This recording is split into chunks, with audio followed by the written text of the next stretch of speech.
எல்லோருக்கும் அன்பு வணக்கங்கள். இந்த நிகழ்வு 11:30 அல்லது 12:30 என்று நாங்கள் தொடங்கலாம் என்று இருந்தோம். இன்று ஒரு அரை மணி நேரம் அல்லது ஒரு மணி நேரம் தாமதமாக தொடங்குவதற்கு உங்களிடமிருந்து சபையிடமிருந்து மன்னிப்பு கேட்டு அந்த நிகழ்ச்சியை நாங்கள் இப்பொழுது ஆரம்பிப்போம். இந்த நிகழ்வில் 2 நூல்களினுடைய அறிமுகம் முதலாவதாக நடைபெறும். அதற்கு பின்னர்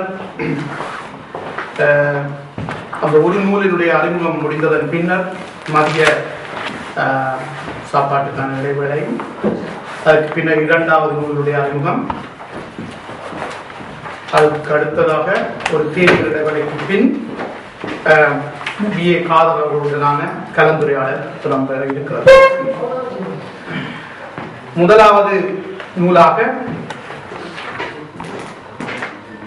திரு கலையரசன் அவர்கள் எழுதிய ஈழத் தமிழர்களை யூதர்களுடன் ஒப்பிட முடியுமா என்கின்ற நூல் பற்றிய அறிமுகமும் அது பற்றிய மேலதிக விவரங்கள், விளக்கங்கள் அல்லது விமர்சனாத்மகமான உரையாக கூட இருக்கலாம். அதை இங்கே செய்வதற்காக தோழர் வேலு அவர்களும் நிர்மலா ராஜசிங்கம் அவர்களும் வந்திருக்கிறார்கள்.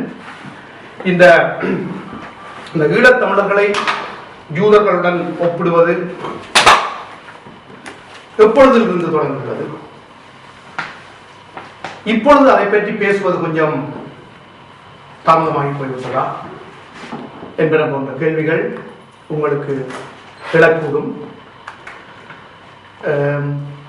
எங்களுடைய இந்த தமிழீழ விடுதலை போராட்டத்தின் ஒரு தொடக்க ஆர்வலராக இருக்கக்கூடிய SA டேவிட் ஐயா அவர்களுடைய ஒரு புத்தகம் ஒன்றிலே அதை நான் வாசித்த போது 1960களில் எழுந்த இந்த தனிச்சிங்கள சட்டத்தினால் தங்களுடைய பதவிகளை துறந்து அந்த நாட்டை விட்டு விலகிக் கொண்டிருந்த வேளையில் லியோன் ஊரிஸ் என்பவர் எழுதிய எக்ஸோடஸ் என்கின்ற நாவலை அவர்கள் தங்களுடைய வழித்துணையாக எடுத்துச் சென்றதாகவும், அந்த காலத்தில் கப்பலில் தான் அவர்கள் சீமைக்கு செல்வார்கள். அந்த கப்பலில் சென்று கொண்டிருந்த போது அந்த வழித்துணையான எக்ஸோடஸ் என்கின்ற அந்த நூலை ஃபோர்ட் செயிட் என்கின்ற துறைமுகம் வாரத்துக்கு முன்னாடி அதை வாசித்து முடித்ததாகவும்,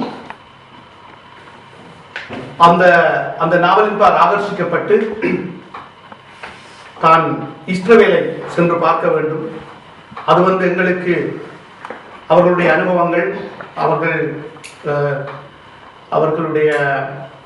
பட்டதும் அவர்கள் கண்டதும் அவர்கள் ஸ்தாபித்ததும் எங்களுக்கு பாடங்களாக அமையும் என்கின்ற ஆதங்கத்தில் அவர் இருந்ததாகவும், பின்னர் 1961ஆம் ஆண்டு தான் 2 வாரங்கள் அவர்களுடைய நேரே சென்று பார்ப்பதற்கு இஸ்ரவேலுக்கு சென்றதாகவும் குறிப்பிட்டிருக்கிறார். அவருடைய குறிப்புகளில் மிகவும் தமிழர்களுக்கும் யூதர்களுக்கும் இடையிலான ஒற்றுமைகள், தமிழர்களுக்கும் யூதர்களுக்கும் இடையிலான வேற்றுமைகள் போன்றவற்றை எல்லாம் அதிலே குறித்து செல்கின்றார். ஸோ இந்த 60களில் இருந்துதான் எங்களுக்கு இந்த யூதர்களோடு ஒப்பிடுகின்ற ஒரு போக்கு எங்களிடம் இருந்ததா, அதற்கு இந்த ஊடகங்கள், அதாவது அமெரிக்க சார்பு ஊடகங்களும் ஒரு காரணமாக இருந்ததா, அந்த ஊடகங்களுடைய செய்திகள் தான் எங்களுக்கு கிடைத்திருவா என்பதெல்லாம் கேள்விகளாக இருக்கின்றன. இவற்றுக்கான விடைகளை, அதாவது நாங்கள் யூதர்களுடன் ஒப்பிட முடியாது என்கின்ற நிறுவுகின்ற பாங்கான ஒரு போக்கில் கலையரசன் அவர்கள் இந்த நூலை இங்கே கொண்டு வந்திருக்கிறார். இது மிகவும் ஒரு நாங்கள் எல்லாம் சிந்திக்க வேண்டியது. என்றால் போராடுகின்ற சமூகம் முன்னோடியாக நாங்கள் ஒரு தனிநாட்டை ஸ்தாபிப்பதற்கான உதாரணமாக அதை கொள்ளுகின்ற அதே வேளையில் போராடுகின்ற சமூகங்களோடு ஏன் நாங்கள் எங்களை ஒப்பிட்டு பார்க்கவில்லை, ஏன் அவர்களுடைய பாடங்களை நாங்கள் கற்றுக்கொள்ளவில்லை என்ற கேள்விகள் எல்லாம் எங்கள் முன்னால் வந்து நிற்கக்கூடும்.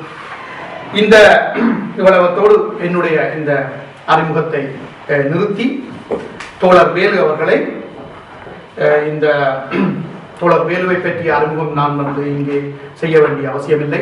இருந்தாலும் இப்பொழுதெல்லாம் நாங்கள் கூட்டங்கள் நடத்துவது தனியாக முன்னடைக்கு மாத்திரமல்ல, சர்வதேச சமூகத்துக்குமாகவும் நடத்துகின்றோம். அது வந்து யூடியூப் கூடாகவோ அல்லது ஃபேஸ்புக் சமூகங்களுக்கூடாகவோ சர்வதேசம் பார்க்கின்ற என்றபடியால் ஒரு சில வார்த்தைகள் நான் வேலுவை பற்றியும் சொல்லத்தான் வேண்டும். தோழர் வேலு நீண்ட காலமாக இங்கே இங்கிலாந்தில் வசித்து வருகிறார். அவர் ஒரு புரட்சிகரமான சிந்தனையோடு புரட்சிகரமான செயற்பாட்டாளராகவும் இருந்திருக்கிறார். அத்தோடு மட்டுமல்ல, கலை இலக்கிய விடயங்களிலும் சரி, கொழுந்துவிட்டு எரிகின்ற ஈழத்து, இலங்கை, இந்திய பிரச்சனைகளிலும் சரி தன்னை மிக கூர்மையான அவதானியாகவும் அதை பற்றிய தவிர்க்க முடியாத கருத்துக்களை சொல்பவராகவும் ஒரு சுயமான கருத்தினுடைய சொந்தக்காரனாகவும் நான் அவரை பார்த்திருக்கிறேன். அவருடைய கருத்துக்கள் வந்து எங்களுக்கு முக்கியமானவையாக இருக்கும் என்ற நம்பகத்தோடு அவரை